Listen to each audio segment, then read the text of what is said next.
مرنے سے کچھ دن پہلے ہی مرنے والے کو یہ محسوس ہو جاتا ہے، اسے پتہ چل جاتا ہے کہ اب ہمارا انتقال ہونے والا ہے۔ کچھ ایسی نشانیاں ظاہر ہوتی ہیں جس سے بندہ یہ سمجھ سکتا ہے کہ اب ہمارا آخری وقت ہے اور اب ہم اس دنیا کو الوداع کہنے والے ہیں۔ کیونکہ جب موت کا فرشتہ آتا ہے نا روح نکالنے کے لیے، تو وہ روح نکالنے کا جو ان کا انداز ہوتا ہے وہ مردے کو پہلے سے ہی پتہ چل جاتا ہے، اور وہ اس سے ہی محسوس کر لیتا ہے کہ اب ہمارے ساتھ آنے والی منزلوں میں ہونے والا کیا ہے۔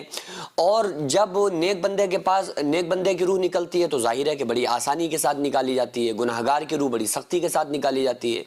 تو بعض مرتبہ ایسا ہوتا ہے کہ گناہگار کی روح کو بہت آرام سے دھیرے دھیرے کر کے نکالا جاتا ہے۔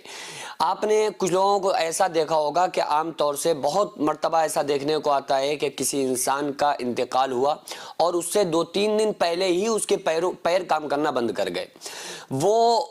اور یہ بھی لوگ کہتے ہیں کہ اس کے پیروں کی جان نکل گئی۔ دیکھو یہ بھی ہو سکتا ہے، یہ بھی ممکن ہے، لیکن اگر کسی کے پیر کام کرنا بند کر جائیں تو اس پر پھر یہ تبصرہ کرنا کہ یار اس کے پیروں کی جان نکل گئی، بڑی اذیت سے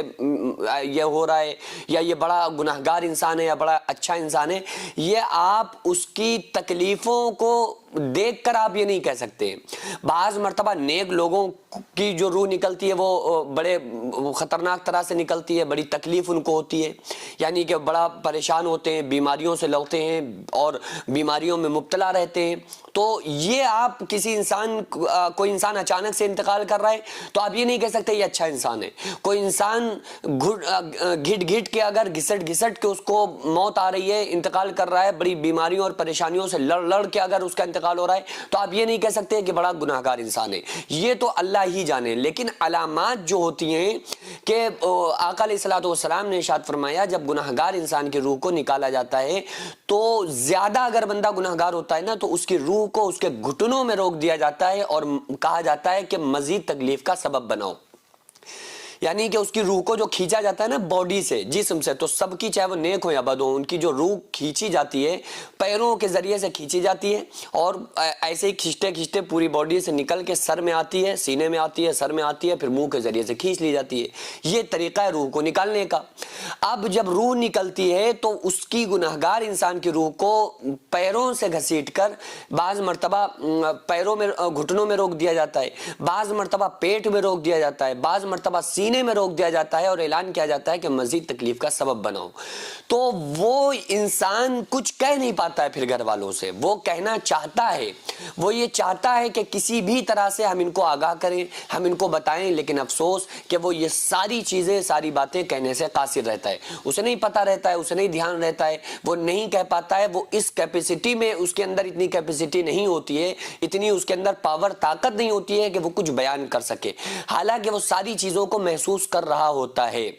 معمولی بات تھوڑی ہے۔ آقا علیہ الصلوۃ والسلام نے ارشاد فرمایا کہ گناہگار انسان کی جب روح نکالی جاتی ہے نا تو موت کی ایسی تکلیف ہوتی ہے جیسے 300 جگہ تلوار سے کاٹا گیا ہو، ایسی تکلیف ہوتی ہے جیسے زندہ چڑیا کو آگ میں بھونا جاتا ہے، ایسی تکلیف ہوتی ہے جیسے زندہ بکری کی کھال اتاری جاتی ہے۔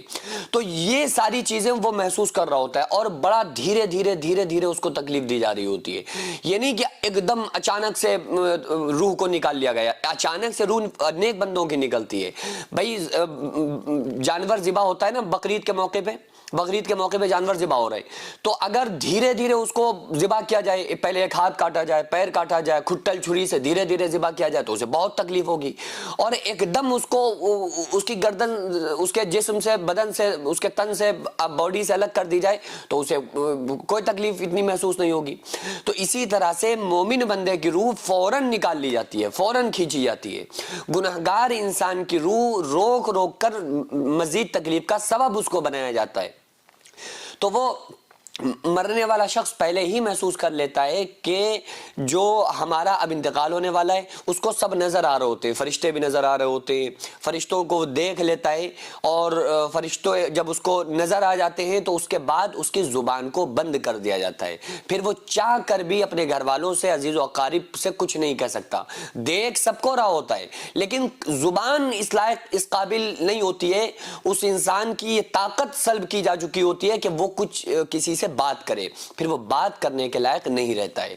تو مرنے سے پہلے ہی انسان کو یہ ساری چیزیں پتہ ہو جاتی ہیں کہ ہمارے ساتھ آنے والی منزلیں کیسی ہوں گی، ہماری قبر کیسی ہوگی، یا ہمارے آنے والی اور جو حشر کی منزلیں ہیں وہ ہماری کیسی ہوں گی۔ یہ انسان کو موت پر ہی پتہ چل جاتا ہے۔ مومن بندے کے لیے موت سے اچھا پیغام کوئی نہیں۔ آقا علیہ الصلوۃ والسلام نے ارشاد فرمایا کہ مومن کا تحفہ موت ہے، اور گنہگار انسان کے لیے موت سے خطرناک میسج کوئی نہیں ہے۔ جو مدرسہ آپ دیکھ رہے ہیں یہ لیڈیز مدرسہ ہے، جس کی زمین کو میں نے اپنا کھیت بیچ کر جس کو خریدا، اور 1 منزل تک بنانے کا فی الحال ارادہ ہے، انشاءاللہ بنا لوں گا، لیکن اس کے بعد اس میں کروڑوں روپے کا خرچ ہے۔ آپ لوگوں سے گزارش ہے زیادہ سے زیادہ اس میں تعاون کریں۔ اللہ تبارک و تعالیٰ اس کا اجر آپ کو 70 گنا آخرت میں، 10 گنا دنیا میں، اور مرنے کے بعد قیامت تک اللہ تعالیٰ اس کا ثواب آپ کو عطا فرمائے گا۔